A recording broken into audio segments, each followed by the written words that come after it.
Nginibingelele ngiphinde nginamukele eMakhaya TV bafethu kuyintokozo futhi kuyinjabulo ngaso sonke isikhathi ukuthi ngibuye ngizohlala lapha phambi kwenu ngumshana wala ekhaya emakhaya sizoxoxa ngezinto ezidunga imindeni ngezinto ezithinta umndeni bafethu sixoxa nje kulamaviki esibuya kuwo sibonile kutrenda abantu benza imikhuba esontweni lokho engicathi kuyisifundo nesiboniso kunoma ubani ukuthi abola emhlabeni into uma ungakazi uyibone ungazi uyitshela ukuthi ayikho mina ngeke ngizwe abantu bethi hayibo sithele izitori zakho ngempela ziyiqiniso ngihleke kancane ngithi hayi uma ungakazi ukubone ungagaranti uhamba utshela abantu ukuthi leyo nto leyo ayikho ngoba nakho wena ungakazi uyibone ngithembe ukuthi bafethu sonke siyaphila lapha emakhaya sekuza uDisemba ngithi mase kuza lesikhathi isikhathi la kufanele senze khona izinto kufanele sizenze engenzeki ungayixaki lesi isikhathi la impilo zabantu ezifike imosheke khona isikhathi la kuzoba khona nepeer pressure emakhaya sesisesikhathini la bonke abantu ababuya la abasebenza khona babonasile abanye ababonasanga mawukuba mfowethu wena lapha ekhaya bekungasebenzeki lonyaka usebenzi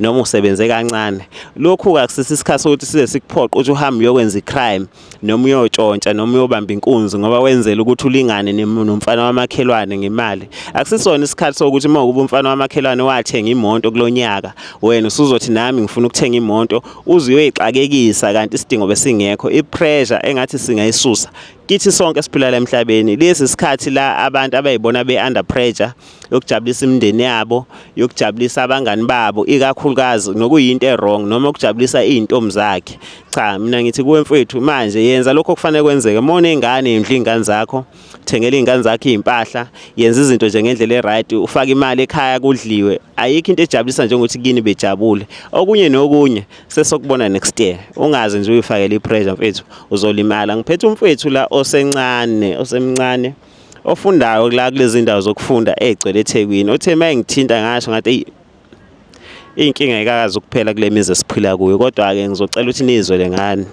ngaye mfethu ngikubingelele ngiphinde ngomukele eMakhaya TV. Yabona ngiyabingelela nakubalandeli bohlelo lwakho eMakhaya TV bafulana nami ngize ngodaba olungangiphathi kahle sengikhula bengihlala nomama nobaba umndeni nje umnandi kujatshulwe kuyonke into right ekhaya kuthe ngonyaka ka2022 kwenzeka inkinga ke ubaba wasesishiya emhlabeni wangishiya naye umama ubaba umuntu osebenzayo ekhaya isimo nje ku right ekhaya singaxekini so uthi ubaba sesishiya emhlabeni kwase kuphuma lezi imali lezi ezikhona lezi imali yabo ukuthi umndeni wakhe ube right umethu usehambile emhlabeni kwaba nje imali ezinkulu zangampela abona nje so sekuthe ubaba seshonile kwaqala isimo ekhaya sashintsha eshintsheni wesimo ekhaya kwasho vele nami ke sengiyoqeda isikole bakangifunda imatipulation ngathola isikole ngaze zofunda ngapha eThekwini ngifunda ke ngebhasari umama ngumuntu engimshiya ekhaya ngifika nje ngalezo nsuku ngiyombona so ngonyaka lapho umama njalo ubaba ongizala esehamba emhlabeni umama waseqala sezinto engayitholi kahle esewumuntu nje engasam understand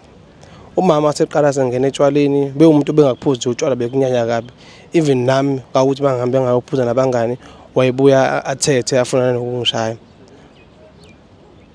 so mangikhuluma ngalesimo ngivele ngifika naye inyembezi umama sewumuntu osephuza ngalendlela yokuthi usephindana nesibotho ize kubhlungu ngipha leli gama ngisho umzali wami kodwa into nami sengibukayo ukuphuza komzali ngalendlela lena ingenza nami ngehlisele naye isidima endaweni sengisaba nanokumkhomba ngithi uma wami so umama indlela asephuza ngayo angazi noma uselahle naye isidima sokuthi ube umama ohlonishwa endaweni othandana nomuntu wabona nje ungamhloniphi ongeke uzokusho umzali lona ongaphuza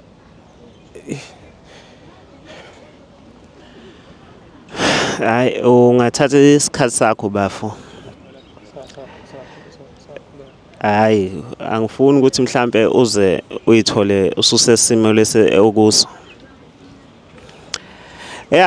izinkinga lezo bafethu esibhekana nazo mase kuza lezi ikhathi zamakhilisimusi ngiyakhumbula nje ngonyaka odlule ngangenza ivideo ngihlezi khona la nganginomfowethu oyengafuni ukuya ekhaya ngoba kuza amaholiday kaDisemba izizathu sakhe wayekhala ngobuthakathi obukhona kubo selokhu kwashona ubaba wakhe naye wazofunda la enyuvesi ekhala ukuthi emva kwalapho Hhayi impela isimo asiphindanga sa-right, o-anti bakhe abasamphethe ngendlela ababemphethe ngayo kusekhona ubaba wakhe. So nomfowethu naye mayesho kanje ekhala ngesimo abhekana naso ngoba sekufanele abuyele ekhaya kubo.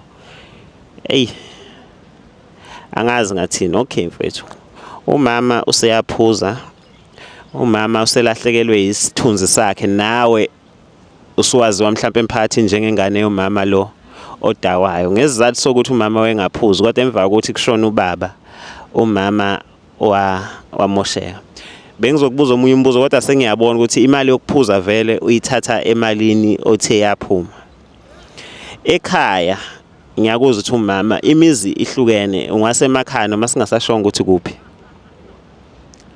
Kweminye imizi emakhaya kuba khona ugogo, umkhulu, umama, ubaba, u-anti, umalume.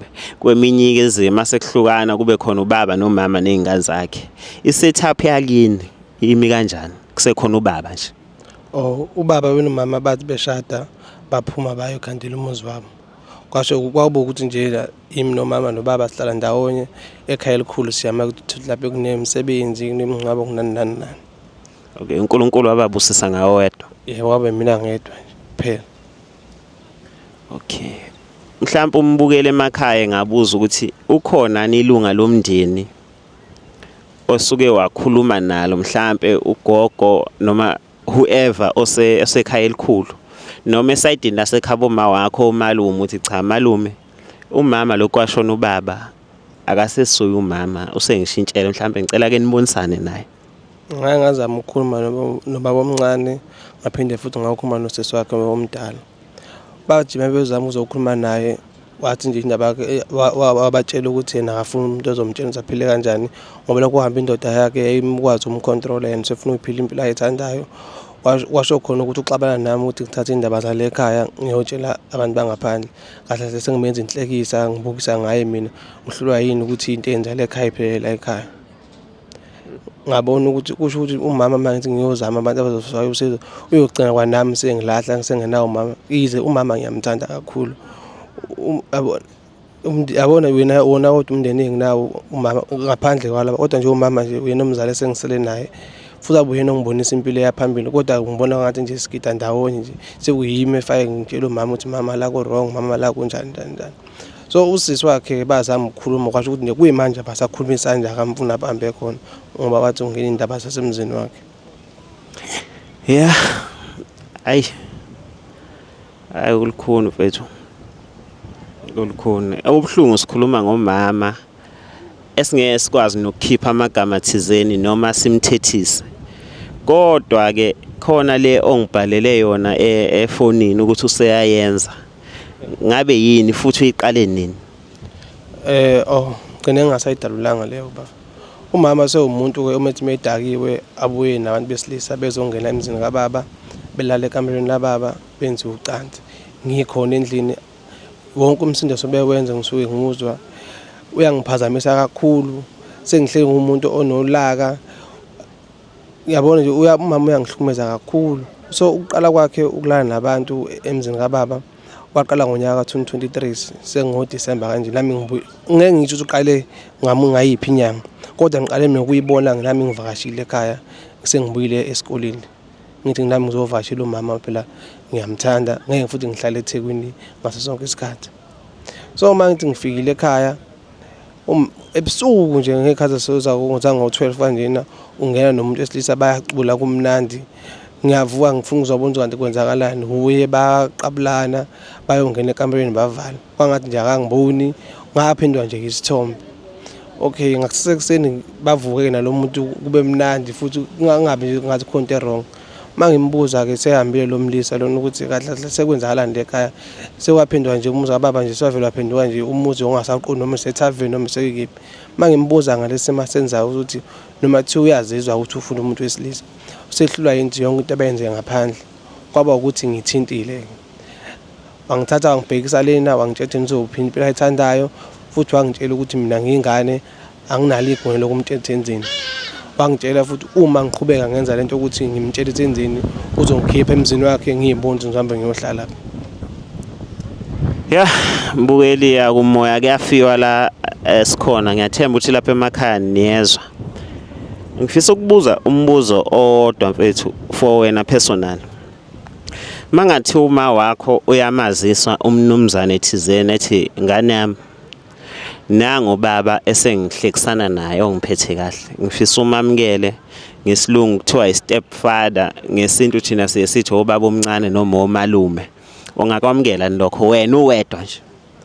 Ngesimo sengisibukile nangendlela enza ngayo ungagcina kungiphoqa ukuthi ngamukele ngoba ngifuna akwazi ukuyiqoqa naye umuntu wesifazane ohloniphekile futhi. Ngeke ngifike ngize ngimlwise ngoba vele ubaba asekho emhlabeni. Mhlawumbe nawe uzomfikela umuzi ukuthi udinga ukuba nomuntu wesilisa. Engimamukeleni kwami ngeke kodwa ngivume ukuthi azohlala lapha ekhaya. Mhlawumbe ngamamukela ukuthi babethandana basandana bahlala khona kodwa umuzi kababa akwazi ukuhlonipha. Okay. Uthe waqala ngo-23 ngoDisemba ufikile nawe wambona efika nomuntu wesilisa benza izinto uzizwa bejabule. Ngabe lokho kwaqhubeka, ngabe uyena umuntu wesilisa oyedwa noma kwenzakalani manje? Inkinga ke engenza ngize ngibhayele ekhaya ukuthi uyabashintsha. Kuyimanje njena ubhizi nabafana abancane abalingana nami. Ubhizi nabafana kangifunda nabo esikoleni uyabashintsha ulala nabo. Kumnandi nje uyambona nje into ayenzayo nje akubhlungu ndawo. Ngakusasa ekseni uvuka ngathi akaze khona le ndawo. Abantu nje alala nabo nje umuntu angakamzala ngisho kumzala. Yeah. Hayi kunzima. Kunzima. Ngicela nje mfethu ukuzwelana nawe nje kulesimo obhekana naso. Angikholwa ukuthi mhlambe khona umuntu ikakhulukazi wesilisa ofisayo ukuthi engabhekana naso. Kodwa futhi ngicela ukuthi uqine mfethu. Yabo nje kulesimo lesesiphila kuso kulenyanga siyabuka ku social media bonke abantu besifazane bafaka izithombe eziphephule. Ngicela ukuthi nawe uqine ukwazi ukuthi mawufika ekhaya ube strong, obekezele, ungayitholi mhlawumbe senihilizisana noma wakho. Ngingakubalekeli ukuthi lento eyenzakalayo iyakuhlukumeza, kodwa ngicela ukuthi nawe sisazama ukuthola usizo. Singabe sisa-add stress empilweni yakhe ngoba kucacile ukuthi umama wayephethe kahle until eluzwe umuntu amthandayo empilweni. Mhlawumbe wayebone engasenayo enye into wathi ubalekele etshwaleni. Utshwala-ke benzisana zonke izinto ezimbi. Umuntu uma under influence usuke inkinga kakhulu. Enkinga kakhulu. Mhlawumbe bafo yini ongathi singayenza ukuze sikwazi ukuthi sisize umama ngokwakho uma uyibukela ukuthi yazi umama udingani. Nathi mhlawumbe sobe sesibona nababukela emakhaya nabo sebesisiza ngosizo singabangasiza ngalo, but wena ngokwakho uma usayibukela nje yazi umama mengathola ukuthi enga-right engabuye bomzali lo engimaziyo. Okwe-counselling, uhlelo lwe-counselling sazama umisa khona wayifanele. So angazi ukuthi mama singamenza njani ukuba asizakale ngoba ngisho ungazama ukukhuluma naye kanjani akakuzwa kahle. Into asitshelayo nje vele etsheni into ayifunayo uyifunela umyeni wakhe. So umuntu kanjeyana uvela unga-understand ukuthi uluphi usizo ongamnika lona ngoba nje into ayifunayo ufuna umuntu oyedwa, lowo muntu lo ngesisakhona ukumbuyisa. Mhlawumbe-ke kwabalaleli emakhaya ibona abasangaqhamuka nesu lokuthi iyiphi indlela umama angasizakala ngayo ukuze ayeke ukuculanga kwenkambeni zafaro. Abo nje bafa ngifuna angifuna ukudlala ngayo ngithi nami lukhona usizo engalusho ukuthi umama asizakala ngalo. Ngabe nami sengakuzama lokuthi asizakala ngale ndlela le ngoba ngazama ngisho kuya kubantu ngithi ngifuna ayeke utshwala, kuyayifanela nje, kuyayifanela. Angi-understand ukuthi yini le ngakamenza phuze kangaka. Yebo nami kwababhlungu ukuhamba kwababa namanje futhi kusabhlungu, futhi indlela ayenza ngayo iyona engenza ngicabanga ukuthi kube khona ubaba ngaba akukho nje. Hey, ubukele emakhaya ngazi. Ngiyathemba ukuthi abantu abadala babuka le show sebekubone konke. Nalesimo oshoyo sebeke basibona senzeka kwenye indawo. Mhlawumbe futhi sebeke babona ukuthi sixazululo sihambe sibe yini. Ngiyacela-ke kogaragajana ngoba phela ngeke sikufihla ukuthi la ekhaya sibukelwa abantu abahloniphekile nogaragajana ozobeza sebengifonela sebethi bafuna izinamba zalo mama bona bengamphatha kahle. Ogaragajana ngiyabazi bangihlupha kabi ngomunye umama lo wayeyinesi kaBen 10 bamfuna ubuthaphu insizwa ziyoshela bafethu zingafuni ukushelelwa ama-TV. Simakhaya TV siyenze sure ukuthi ngaso sonke isikhathi umuntu ofika la sizame ukuthi sizakale. Angazi nami njengoba umfethu ukuthi naye akazi nami angazi ukuthi mhlawumbe singenza njani. Ikakhulukazi ngoba umama emdala kodwa sohamba sihambe sizame ukukhuluma nabantu esinokukhuluma nabo sibone ukuthi senza njani. Ngiyacela ukuthi nibabuke lapha emakhaya niqhubeke ke nibuke kakhulu le show eMakhaya TV. Iyanithanda nani niyanithanda. Ngicela ukuthi niqhubeke nisubscribe, ni like, ni comment. Niqhubeke futhi ni join EasyBet. Ningakhohlwa ukuthi EasyBet bafethu uyisponsor sale show eMakhaya TV. Ni join EasyBet nisebenzise promo code ethi SITHE50. Lokho kosenzela nathi ukuthi EasyBet aqhubeka asixhase. Sikwazi ukuthi nathi siqhubeke sikwazi ukuthi sinishuthele ngoba futhi inkinga la ekushutheni zibaningi. Mayengekho EasyBet ngeke ngikwazi nami kwenza ama video. Siyabonga mfethu, asithembe ukuthi soyikhuluma la siqhubeke ngaphandle. Emakhaya sebekuzwile ngicathi bebedinga ukuthi bekuze bazoqhubeka nabo bekusize. Nawe ungayicelela usizo noma ungayivalelisela emakhaya.